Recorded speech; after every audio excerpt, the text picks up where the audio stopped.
Pierre-René Lavier, le directeur, plutôt le secrétaire général de Livre Noir, le média internet proche des sphères d'extrême droite, notamment zémourienne, je crois, condamné pour violence conjugale. La racaille d'extrême droite, encore une fois condamnée.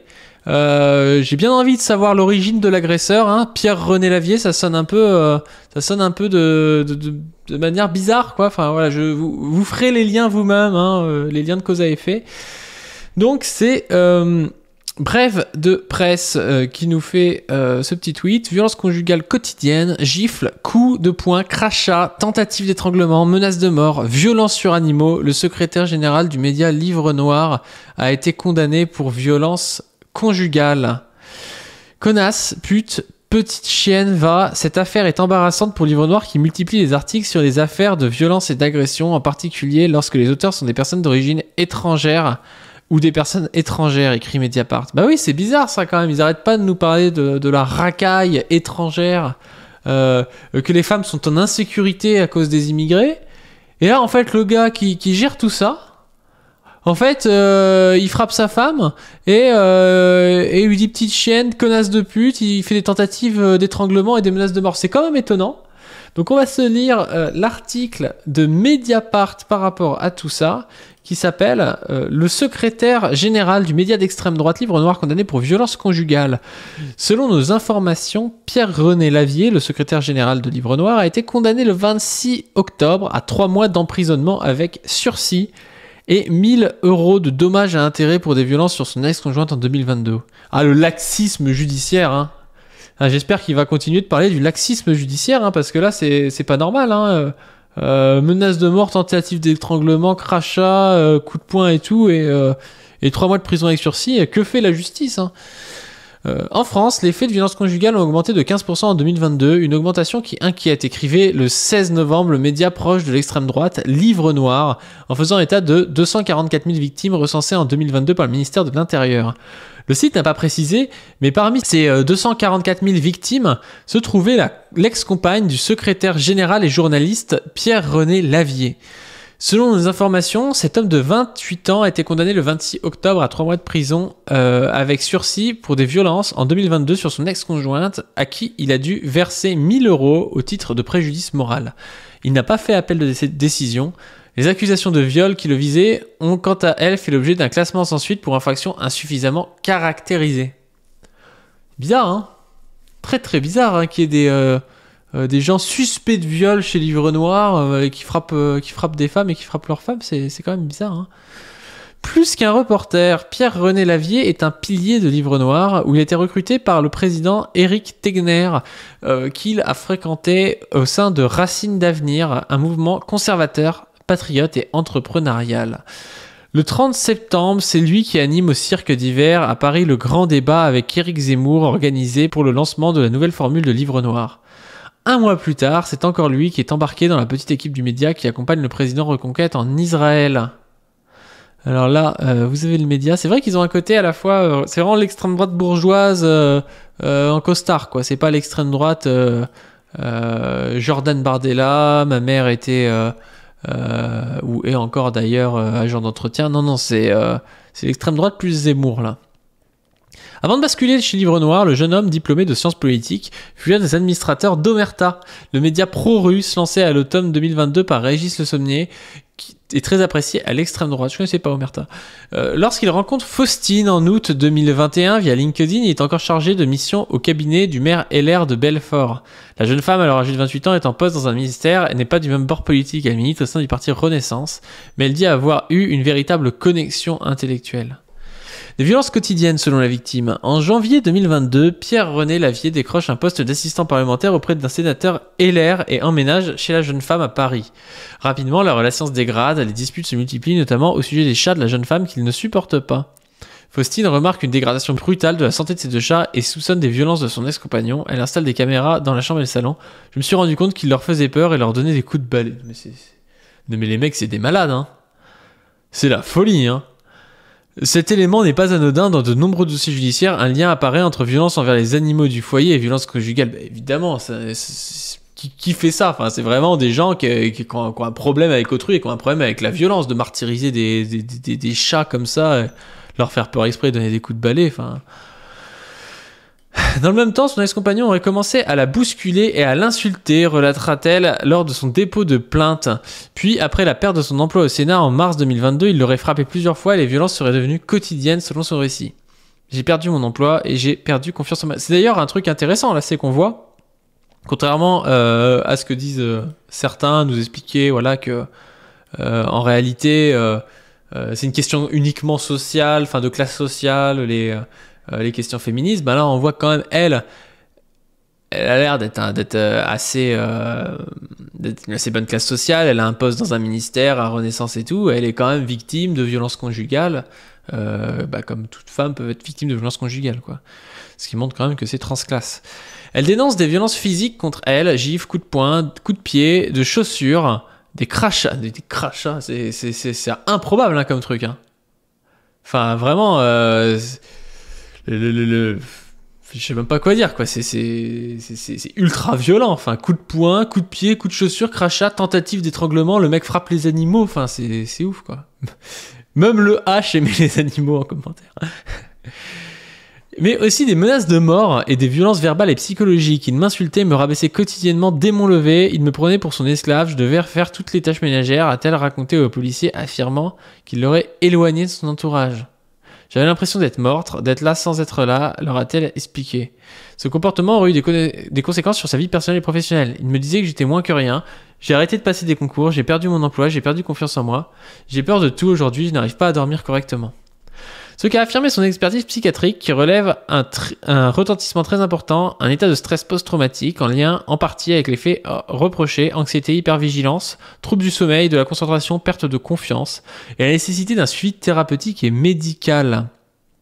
Faustine explique à Mediapart qu'elle était sous emprise, mais qu'elle avait parfois des moments de lucidité qui l'ont poussée à prendre des photos d'hématomes et de marques sur son corps que Mediapart a consultées. Gifles et nombreuses insultes. À partir de mai 2022, la jeune femme se confie à plusieurs amis et connaissances à qui elle montre parfois ses photos, comme ceux qui l'ont confirmé aux policiers. Plusieurs témoins ont décrit une jeune femme en détresse psychologique et ont fait état pour certains d'épisodes où Pierre-René Lavier se serait montré agressif avec elle et avec d'autres personnes. En novembre 2022, le couple se sépare. Un mois plus tard, Faustine pousse la porte du commissariat du 17e arrondissement de Paris et porte plainte. Aux policiers, elle fournit des photos, des échanges de messages avec son ex-conjoint, un mot manuscrit dans lequel il s'excuse pour ses excès d'humeur, et des vidéos issues des caméras de l'appartement que Mediapart a pu visionner. C'est intéressant d'ailleurs parce qu'on voit que il y a toute une trajectoire qui amène à la plainte, et des fois justement les mecs de droite qui sont dans des discours incel, ils sont là en mode en fait quand les femmes sont victimes de violences, quand elles sont victimes de viols, d'agressions sexuelles, ils disent ouais mais elle a rien dit, elle porte plainte qu'un an après, ça doit être par ressentiment. Non, c'est parce qu'en fait quand t'es choqué, quand t'as peur, quand t'as de l'emprise, c'est extrêmement dur d'aller porter plainte, et il faut tout un parcours comme ça qui va t'amener à porter plainte, et elle sûrement que le soutien de ses amis aussi qui étaient au courant l'ont peut-être aidé, et quand t'es toute seule en fait tu vas pas porter plainte, en plus tu te dis qu'on va pas te croire, enfin c'est très compliqué quoi. Un mot manuscrit dans lequel il s'excuse pour ses excès d'humeur, des vidéos issues des caméras de surveillance de l'appartement que Mediapart a pu visionner. Dans leur procès verbal de synthèse, les enquêteurs soulignent que ces enfants montrent à 2 reprises désolé, c'est parce que je vois un message qui est intéressant, parfois il y a aussi des enfants dans l'histoire, mais c'est vrai que ça aide pas à les porter plainte. Dans leur procès verbal de synthèse, les enquêteurs soulignent que ces vidéos montrent à 2 reprises de la violence physique. Sur une vidéo, il l'a poussé et chuté, et sur l'autre, il lui a asséné une gifle, mais aussi de nombreuses insultes proférées par monsieur Lavier à l'encontre de sa compagne. T'as vu, t'es pas une belle femme, tu fais pas des trucs de ménagère, moi toutes mes ex m'ont fait mes tâches ménagères, t'es vraiment une grosse débile, ferme ta gueule maintenant c'est bon, ferme ta gueule pauvre merde, pauvre conne que t'es chiante. Je te demande de fermer ta gueule, va chercher ma putain de cravate. Non mais c'est la folie, hein. Putain, on pourrait pas croire que... Enfin, on voudrait faire une caricature du mec d'extrême droite qui est un espèce d'enfoiré de ouf, qui se prend pour un gars d'il y a 4 siècles. D'ailleurs, je suis même pas sûr qu'il se comportait comme ça, les gars, il y a 4 siècles. Enfin, c'est la folie, hein. Je te demande de fermer ta gueule, va chercher ma putain de cravate.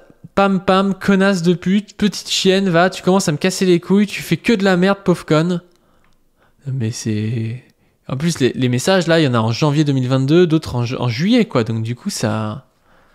Bah, du coup, on voit que c'est sur du long terme, quoi. La galanterie à la française, dit Végétarix. Ouais, c'est ça, ouais.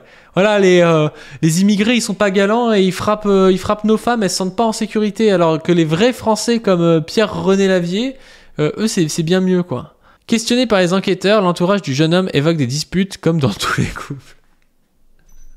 Voilà, dans tous les couples, les mecs, ils crachent sur leur meuf et puis il leur dit ferme ta putain de gueule, va me chercher ma cravate.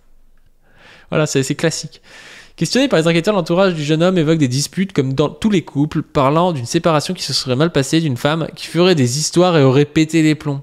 Et ça, c'est le truc classique et c'est un peu l'image misogyne de ouais, la meuf est hystérique, je sais pas quoi, elle a pété les plombs, elle en fait trop, alors que là il y a des vidéos à l'appui qui montrent ce qui s'est passé, quoi. Il assure n'avoir pas constaté de violence physique, mais décrivent Pierre-René Lavier comme pouvant être assez méchant dans ses propos, blessant parfois sans s'en rendre compte, ayant du caractère et capable de violence verbale. Lors de sa garde à vue, le 30 mars 2023, l'intéressé ne reconnaît que des violences verbales, évoque des insultes dans l'énervement, car il serait comme ça, mais il assure qu'elles étaient réciproques. Il conteste tout comportement humiliant, toute violence physique, affirmant n'avoir jamais frappé ni bousculé son ex-compagne ni ses chats. Confronté aux vidéos, il maintient ses dires et se dépeint au contraire comme un homme prisonnier de la relation, victime de violences psychologiques de la part de son ex-conjointe et d'un comportement oppressant. Putain, il nous fait une Cahuzac, le gars, c'est devenu la victime dans l'histoire, quoi.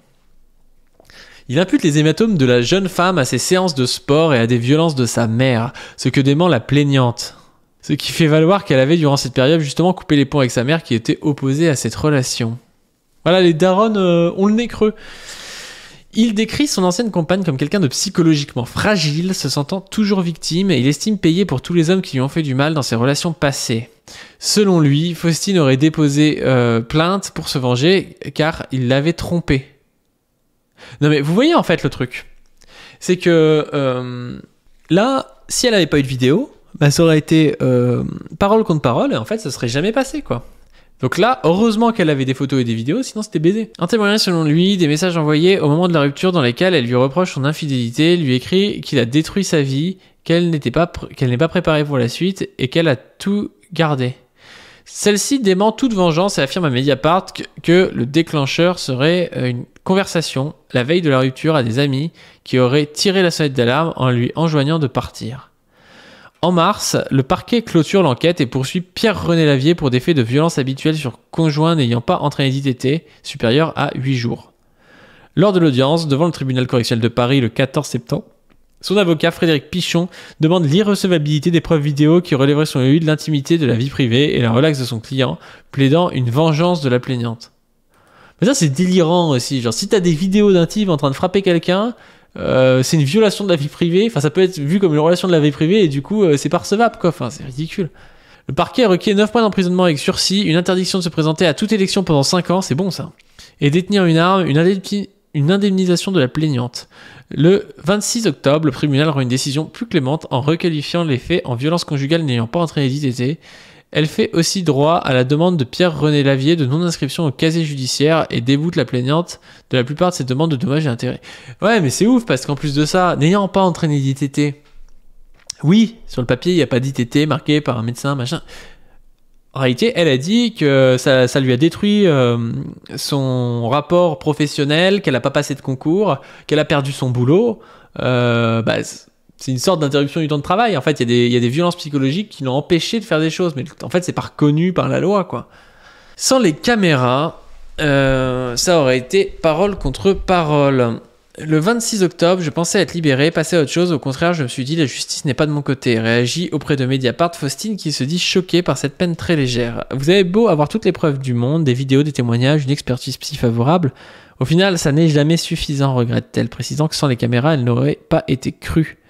Ça aurait été parole contre parole, il y aurait eu toujours de la suspicion à mon égard. La jeune femme se dit ébranlée par ce combat d'1 an. J'ai arrêté de travailler, j'ai fait une dépression.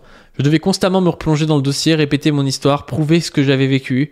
Je me suis empêché de vivre pendant que lui a continué sa carrière. Aujourd'hui, je ne vis pas, je survis. Mais en plus de ça, là, elle a perdu 1 an, mais c'est vrai que même pour la suite, ça va être très très très compliqué, quoi. Son avocat Arnaud Godefroy déplore la nette discordance entre les faits présentés au tribunal, les lourdes réquisitions du parquet et l'indulgence manifeste de la peine infligée par la juridiction correctionnelle. Il estime qu'une telle peine ne remplit ni la fonction dissuasive d'une décision judiciaire destinée à empêcher toute réitération de l'auteur de violence, ni la fonction restaurative pour la victime. Sollicité par Mediapart, Pierre-René Lavier se félicite que les juges aient atténué de manière significative les réquisitions du parquet et souligne qu'il avait bien entendu reconnu les insultes. Il considère que les vidéos ne viennent en aucun cas confirmer les dires de Faustine concernant des violences quotidiennes contre elle et ses chats qui vivaient dans une situation de mal-être, dit-il. Voilà, c'est la faute des chats, c'est comme l'autre gars là. Je sais plus comment il s'appelle. J'ai fait une capsule dessus, le sénateur, les Républicains, qui a mis de l'ecstasy dans un verre de champagne, dans une flûte de champagne, mais c'est la faute des chats en fait. C'est toujours la faute des chats. J'espère que ces chats vont témoigner aussi, que je puisse faire une capsule. Ces chats témoignent. Il assure lui-même avoir subi des violences psychologiques qui auraient eu des répercussions à la fois sur son activité professionnelle et sur sa vie privée. Il indique avoir déposé une plainte pour dénonciation calomnieuse et atteinte à la vie privée concernant les accusations de viol classées sans suite, concernant des vidéos que Faustine a publiées sur les réseaux sociaux puis rapidement supprimées. Dans le parquet de Paris et son ex-compagne n'ont pour l'instant pas connaissance. Je ferai de même pour tout article de presse visant à m'attaquer ad hominem et à profiter de cette affaire pour salir mon honneur et à travers moi mes activités professionnelles. Nous, on salit pas ton honneur parce qu'en fait on est là de manière neutre et apolitique. Donc déjà on ne fait que lire un article et on dit juste que tu as été condamné pour des faits que certains à l'extrême droite caractériseraient de faits de racaille, quoi. On trouve que la justice a été laxiste contre toi, on trouve que c'est un problème, voilà. Après, t'en tires les conclusions que tu veux. Durant la procédure, le jeune homme s'est plaint d'avoir dû se justifier auprès de ses collègues. Après que sa ex-conjointe s'est confiée à eux, les policiers ont auditionné 2 d'entre eux, passés par Livre Noir et Omerta. C'est malheureux, hein. Le mec, il est condamné pour violence conjugale et il se plaint parce qu'en fait, son ex-conjointe en a parlé à ses collègues. En fait, le problème, c'est peut-être d'avoir fait des violences conjugales, hein. C'est peut-être ça le problème, quand même. L'un a confirmé que Faustine lui avait bien fait part, lors d'une soirée en boîte de nuit, des violences qu'elle dénonçait, et qu'en retour, lui et ses amis présents avaient trollé la jeune femme, lui disant qu'elle était incapable de prouver ses violences. T'as des mecs, quoi. Puis que les photos des bleus sur ses genoux qu'elle avait montrées les avaient beaucoup amusés au vu de l'emplacement des hématomes. Le policier l'a recadré d'après le procès verbal, lui faisant remarquer que cela n'avait rien d'amusant. L'affaire est embarrassante pour Livre Noir qui multiplie les articles et tweets sur l'affaire de violence et d'agression, en particulier lorsque les auteurs sont des personnes d'origine étrangère ou des personnes étrangères. Elle intervient aussi à un moment où le média tente de rebondir après les accusations en septembre dans Libération et l'Express d'anciens collaborateurs dénonçant un management toxique et des cadences infernales et une gestion frauduleuse de son ex-directeur Eric Tegner. Ce que celui-ci conteste. Contacté par Mediapart, Eric Tegner n'a pas répondu à nos questions. Lire notre boîte noire. La boîte noire, c'est la plaignante a accepté de répondre à Mediapart à la condition que seul son prénom apparaisse pour éviter d'éventuelles représailles ou du cyberharcèlement. Nous avons adressé le 20 novembre une série de questions à Pierre-René Lavier, à son avocat Frédéric Pichon, ainsi qu'au président de Livre Noir Eric Tegner. Pierre-René Lavier nous a transmis une réponse écrite le 21 novembre, relancée sur plusieurs points, ainsi que son avocat, ils n'ont pas souhaité répondre. S'agissant des accusations de viol durant la procédure, il a fermement démenti tout viol et transmis aux enquêteurs des messages dans lesquels son ex-compagne évoquait l'absence de rapports sexuels et de désir de sa part. En mars 2023, le parquet de Paris a classé sans suite ce volet pour infraction insuffisamment caractérisée. Le parquet a rejeté ces accusations car infondées ni en fait ni en preuve, indique M. Lavier dans sa réponse à Mediapart. Relancé le 21 novembre, Eric Tegner nous a répondu « Comprenez que je dirige un média, que j'ai beaucoup de travail en rédaction et sur le terrain, et donc que je ne suis pas aux ordres instantanés de votre propre agenda. Si j'ai le temps, je vous répondrai. » Il n'a par la suite pas répondu aux questions adressées.